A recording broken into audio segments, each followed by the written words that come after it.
It's a noble cause, Dr. Jaishankar, and it's probably the duty of the fifth largest economy in the world to do it, to be more inclusive, and does generate the humane side of the growth story, the wealth story that everybody looks at. But at the end of the day, people are going to judge the Delhi summit of the G20 on what comes out of it in the end. And India's image in the world will be shaped by this G20 summit and what comes out.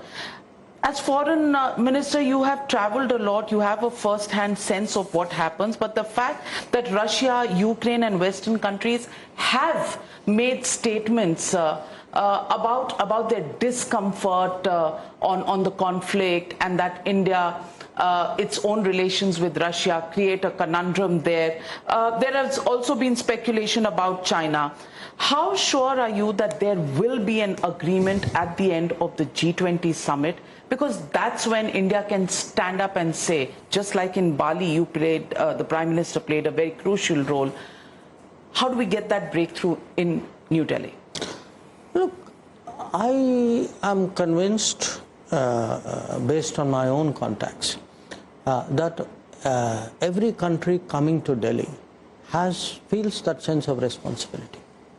That they know today that there's a UN report, of how much the world has fallen behind in terms of health, in terms of education, in terms of nutrition, in terms of infrastructure in the last 5 years because of COVID. I mean, it's not specifically targeting COVID, it is about where are we on sustainable development goals. So the fact is, there's a very acute sense today that the world is in a crisis. Debt is a very big issue.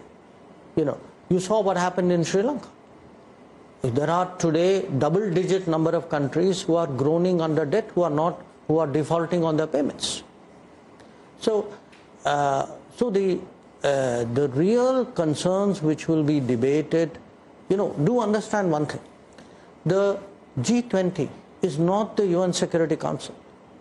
This is not the forum where you will have a defining discussion on, say, for example, the Ukraine conflict.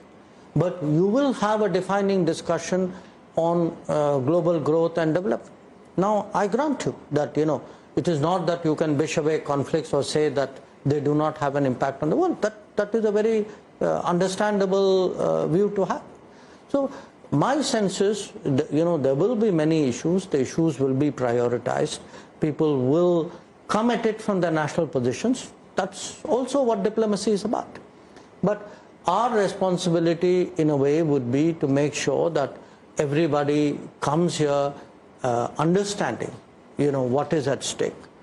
And my sense, certainly till now, is that, they all get it. So I think people will come here wanting, in some ways, to set directions for where the world is going for the next decade. And there is no magic potion.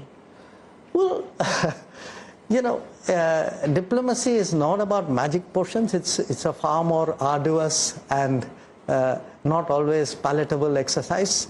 I thought Amrit Kal, kuch Amrit hoga aapke paas. No, well, look, maybe you and I can sit and talk after the 10th of September on this issue. But I say this, that I have met almost every G20 minister, spoken to them in the last few weeks and months. And I know that they or their own leaders, they are very cognizant of the responsibility that they should.